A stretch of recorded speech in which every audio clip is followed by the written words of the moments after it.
Hello students, welcome back to another video. हमारे जो भी बच्चे बीए थर्ड ईयर के 5th सेमेस्टर में हैं और हिस्ट्री पढ़ रहे हैं तो हिस्ट्री की क्लासेस हम स्टार्ट कर चुके हैं, पेपर 1 एंड पेपर 2 दोनों की।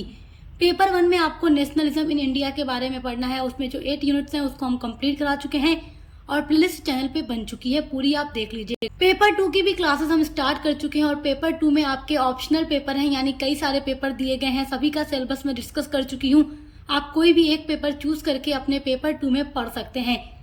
तो जो भी बच्चे हमारे हिस्ट्री ऑफ मॉडर्न वर्ल्ड को हिस्ट्री पेपर 2 सब्जेक्ट के रूप में पढ़ रहे हैं तो उसका यूनिट नंबर 5 आज हम पढ़ने वाले हैं, जिसमें आपको इंग्लैंड की गौरवपूर्ण क्रांति के बारे में पढ़ना है। देखिए, यूनिट नंबर 1 में आपने 15वीं शताब्दी में यूरोप की राजनीतिक धार्मिक संरचना के बारे में पढ़ा। यूनिट नंबर 2 में मैंने आपको पुनर्जागरण के बारे में पढ़ाया। यूनिट नंबर 3 में आपने यूरोप में धर्म सुधार आंदोलन और मार्टिन लूथर की भूमिका के बारे में पढ़ चुके हैं। यूनिट नंबर 4 में आपको मैंने धार्मिक युद्ध, जो 30 साल का युद्ध यूरोप में हुआ था, उसके बारे में पढ़ाया। आज यूनिट नंबर 5 है, जिसमें हम इंग्लैंड की गौरवशाली क्रांति या गौरवपूर्ण क्रांति भी जिसको कहते हैं वो पढ़ने वाले हैं। तो आपकी यूनिट का नाम है गौरवपूर्ण क्रांति और इंग्लैंड में कैबिनेट प्रणाली का विकास। इंग्लैंड की जो क्रांति है उसके बारे में पढ़ना है। चलिए जानते हैं इंग्लैंड की क्रांति के बारे में। एग्जाम के पॉइंट ऑफ व्यू से ये टॉपिक बहुत ही ज्यादा इंपॉर्टेंट है। सबसे पहले मैं आपको ये बताने वाली हूँ कि इंग्लैंड की क्रांति जो थी संपूर्ण विश्व के इतिहास में पहली राजनीतिक क्रांति थी। राजनीतिक क्रांति का मतलब क्या है? देखो, राजनीतिक का मतलब कि जो शासक है देश का, अगर वो निरंकुश हो जाता है और समाज के अंदर न्याय और अन्याय में फर्क पहचानना जब मुश्किल हो जाता है और जब शासक अपने हिसाब से शासन करने लगता है, निरंकुश हो जाता है, तो जनता क्रांति की मांग करती है, जनता बदलाव चाहती है। तो कुछ वैसी ही कंडीशन इंग्लैंड में भी हो चुकी थी। इंग्लैंड के जो राजतंत्र थे वो निरंकुश हो चुके थे। राजतंत्र का मतलब वहां के जो शासक थे निरंकुश और स्वेच्छाधारी हो चुके थे। निरंकुश और स्वेच्छाधारी का मतलब होता है कि ऐसा शासक जो केवल अपने हित को सोच रहा है, जनता के हित को नहीं सोच रहा है।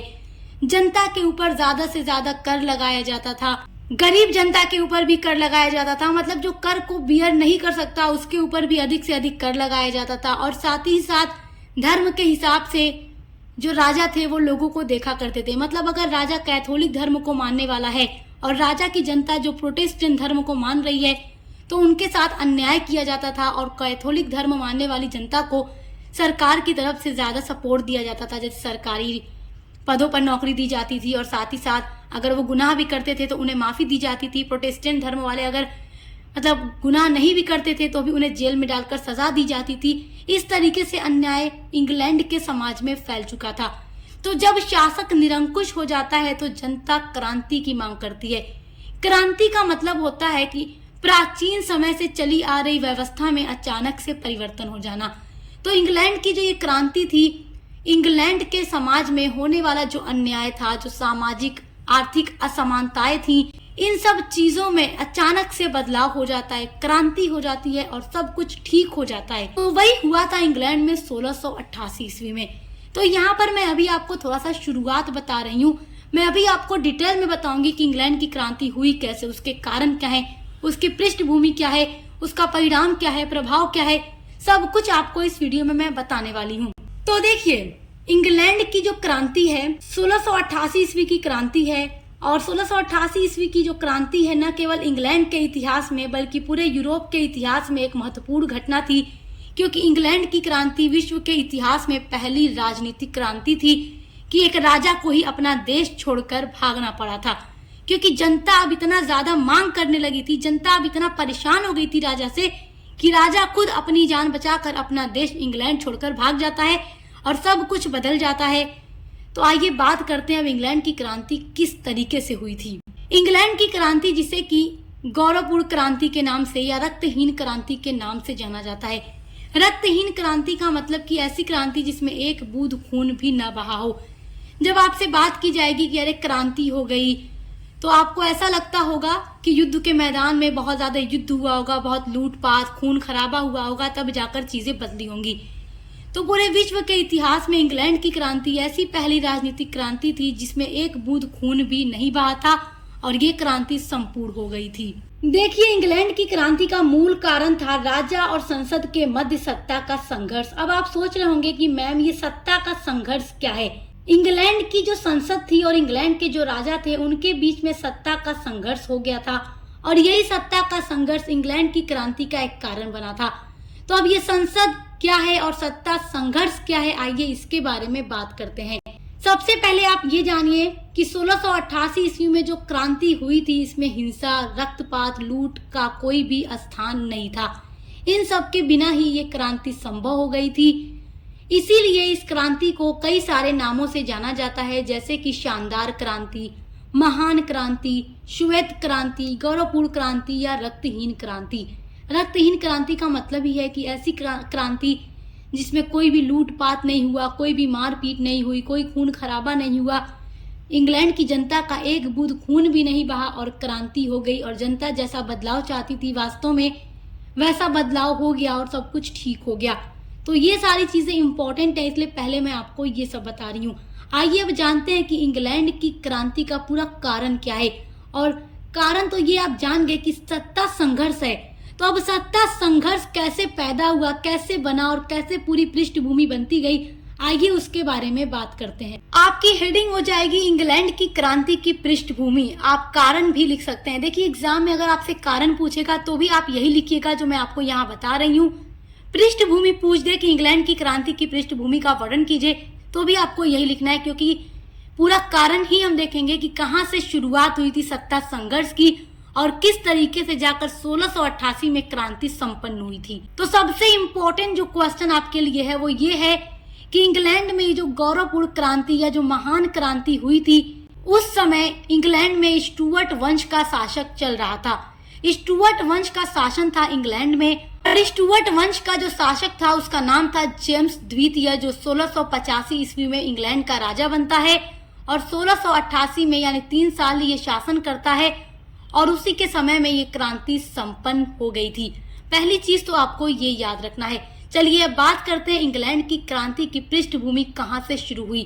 इंग्लैंड की क्रांति तो 1688 में संपन्न हुई थी, मगर इसकी शुरुआत 1603 ईस्वी से हो गई थी। यानी 1603 ईस्वी से ही ऐसी चीजें इंग्लैंड में होने लगी थी कि जनता अब परेशान हो चुकी थी। देखिए सबसे पहली बात आपको ये याद रखना है कि इंग्लैंड में 11वीं शताब्दी में एक राजा थे जिनका नाम था राजा हेनरी फर्स्ट। तो राजा हेनरी फर्स्ट ने सोचा कि अपने शासन के कार्यों में सलाह लेने के लिए एक समिति होना चाहिए। तो राजा हेनरी फर्स्ट ने एक समिति की स्थापना की जिसका नाम रखा गया परिषद, जिसे क्यूरिया रेजिस के नाम से भी जाना जाता था। और साथ ही साथ उसको राजा की परिषद के भी नाम से जाना जाता था।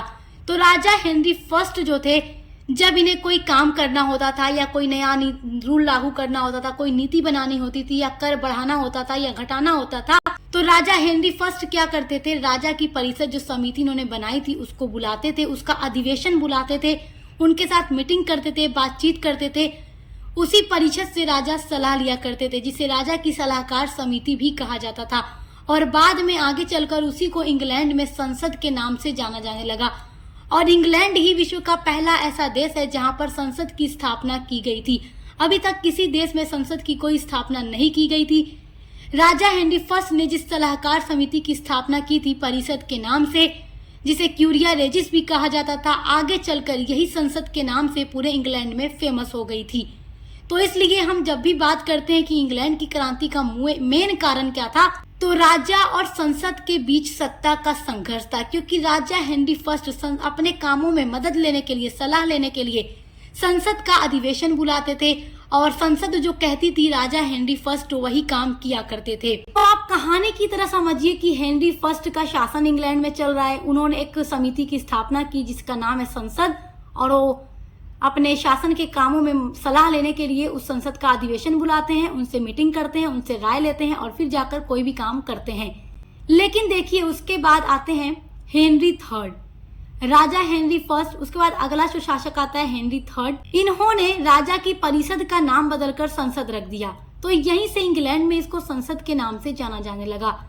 अब ये लोग तो सलाह ले रहे हैं, कोई भी काम करना है संसद को बुला रहे हैं, संसद का अधिवेशन बैठा रहे हैं और संसद से सलाह ले रहे हैं कि जनता के ऊपर कितना कर बढ़ाया जाए। देखिए जो इंग्लैंड की संसद थी वो जनता के हित में काम करती थी। वो राजा को हमेशा यही सलाह देती थी कि जनता के ऊपर कर न बढ़ाओ, जनता उसको बियर नहीं कर पाएगी। तो राजा संसद की बात मान लेते थे और करों को नहीं बढ़ाते थे। अब देखिए टाइम आ जाता है 1603 ईस्वी का और अब इंग्लैंड में शासन शुरू होता है स्टुअर्ट वंश का।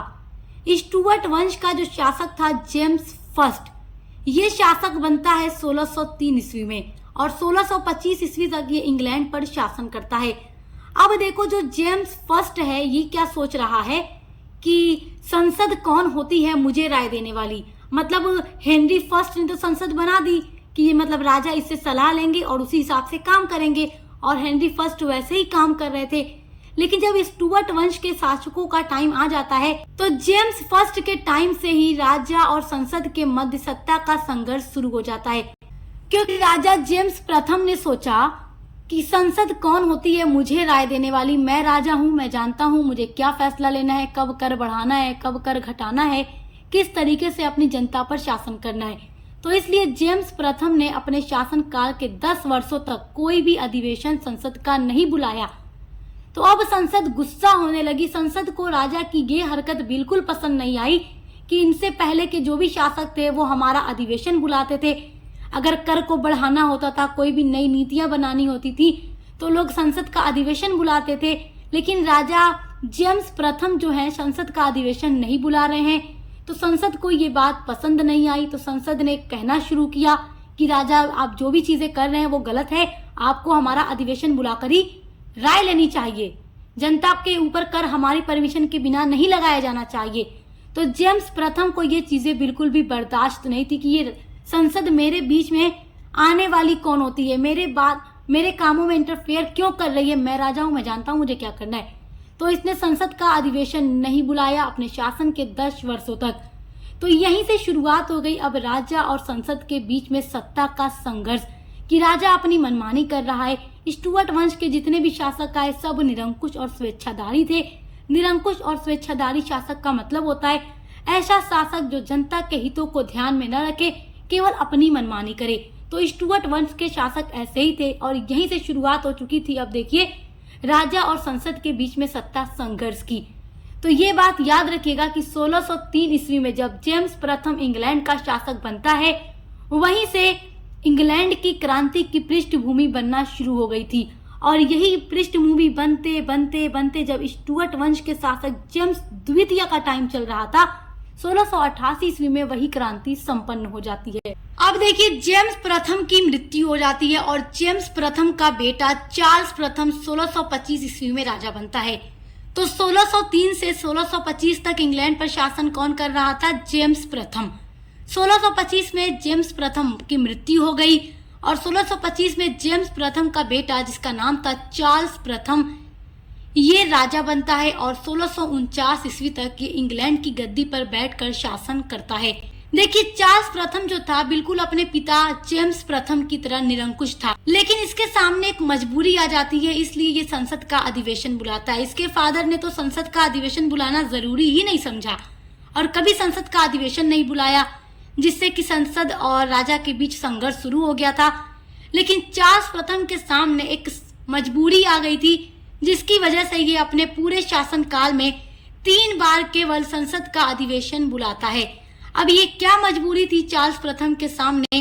तो चार्ल्स प्रथम के सामने मजबूरी ये थी कि जिस टाइम ये राजा बनता है इंग्लैंड का, उस टाइम इंग्लैंड का स्पेन के साथ संघर्ष चल रहा था।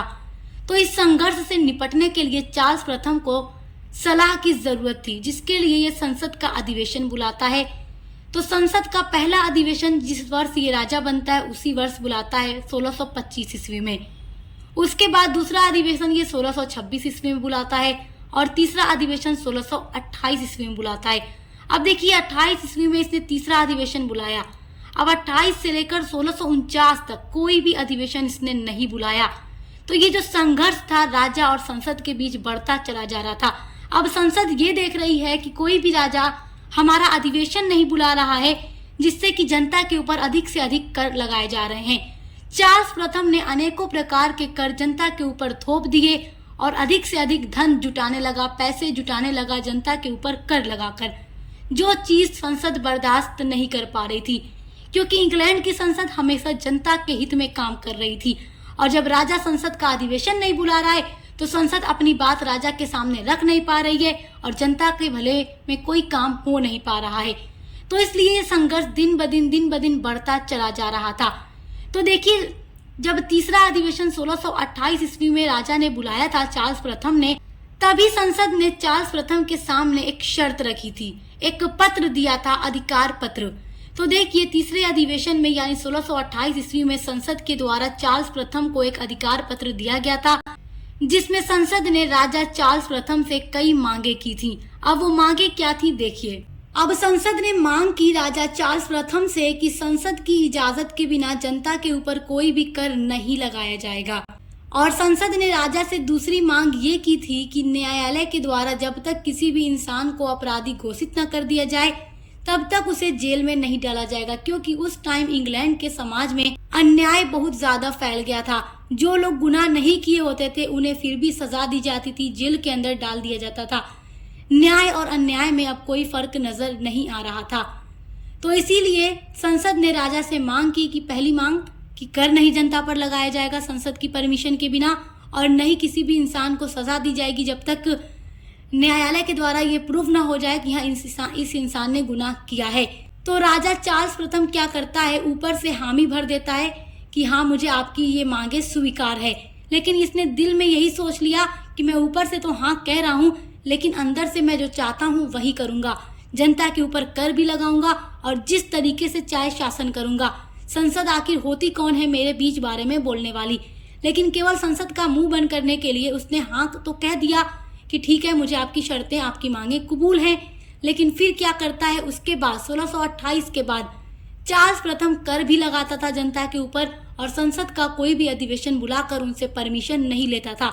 तो धीरे धीरे चार्ल्स प्रथम के टाइम में क्या हुआ कि संसद और राजा के बीच ये संघर्ष बढ़ता गया और धीरे धीरे क्या होता है, चार्ल्स प्रथम निरंकुश होता चला जाता है और इंग्लैंड में गृह युद्ध शुरू हो जाता है।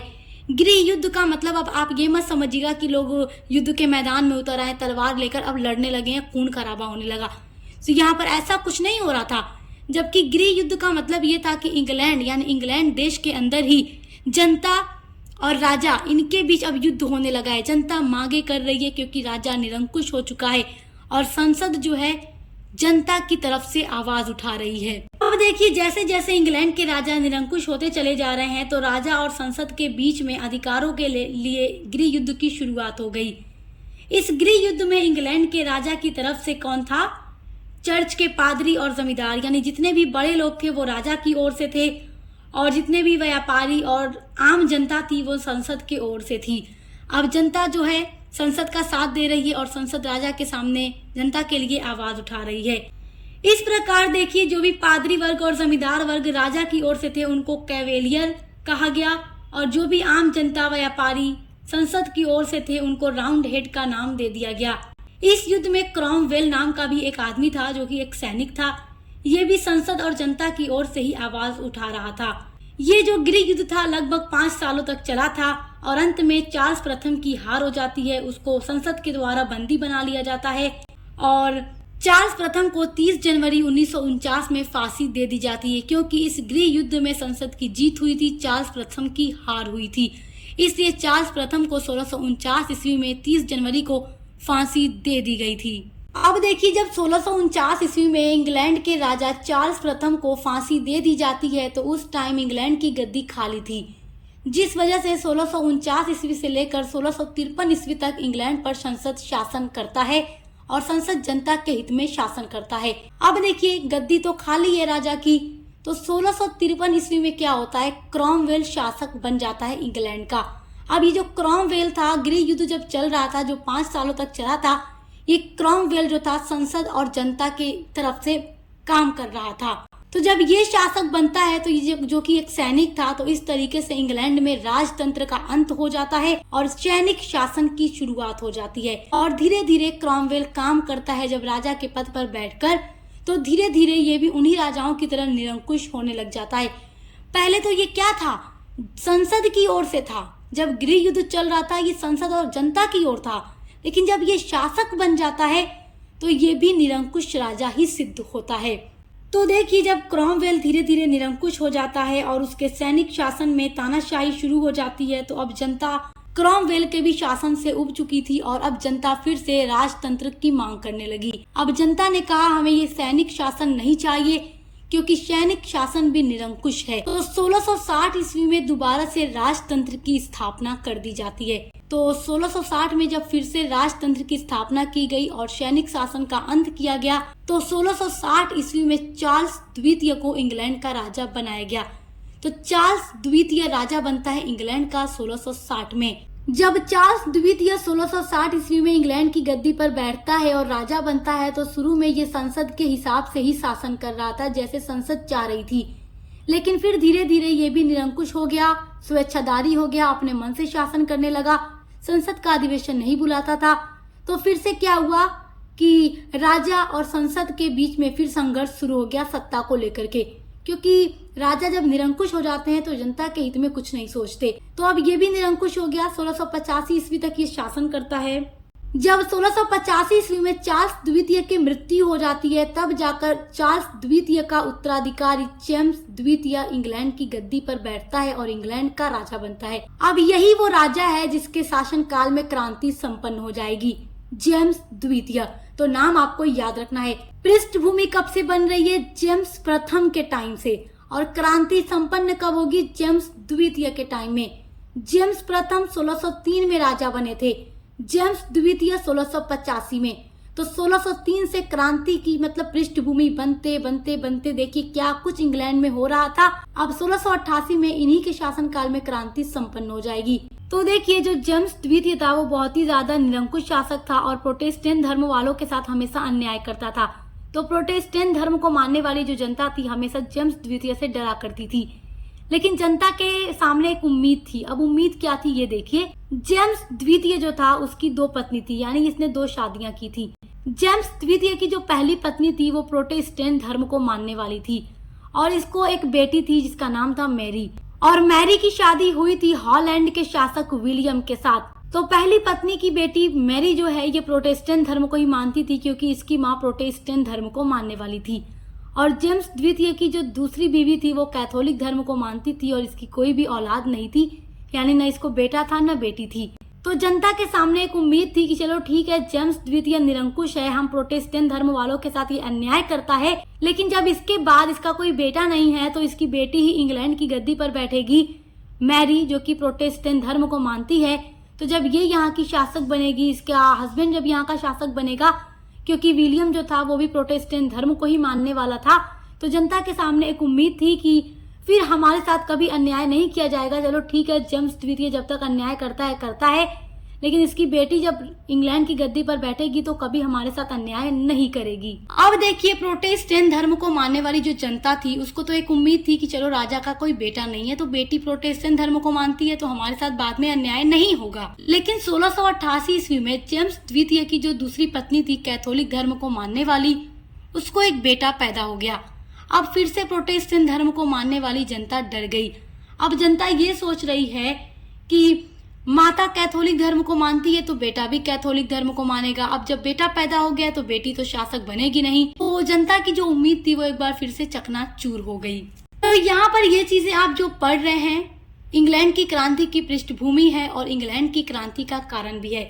अगर मैं आपको एक पॉइंट के थ्रू कारण समझाऊं तो आप लिख सकते हैं कारण में धार्मिक असंतोष। धार्मिक असंतोष का मतलब ये है कि राजा जेम्स द्वितीय कैथोलिक थे और उन्होंने कैथोलिकों के प्रभाव को बढ़ाने के लिए कदम उठाए, जिससे कि प्रोटेस्टेंट धर्म को मानने वाले डर चुके थे। और साथ ही साथ संवैधानिक संघर्ष भी था क्योंकि राजा और संसद के बीच लगातार संघर्ष चला आ रहा था। और साथ ही साथ वंशानुगत उत्तराधिकार का भी जनता में डर पैदा हो गया था क्योंकि राजा को अब एक बेटा भी पैदा हो गया था जो कैथोलिक धर्म को मानेगा बड़ा होकर के, क्योंकि इसकी माँ कैथोलिक है। तो ये सारे थे इंग्लैंड की क्रांति के मुख्य कारण या पृष्ठभूमि। अब जानते हैं क्रांति की घटनाएं। अब देखिए कुछ पादरी लोग जो थे, जो संसद की तरफ से थे और प्रोटेस्टेंट धर्म की तरफ से थे, उन्होंने जेम्स द्वितीय की बेटी मैरी और उनके दामाद विलियम, जो कि हॉलैंड का शासक है, उसको पत्र भेजकर आमंत्रण भेजते हैं, इनवाइट करते हैं इंग्लैंड पर अटैक करने के लिए। तो 1688 में विलियम और विलियम की वाइफ मैरी इंग्लैंड पहुंचते हैं।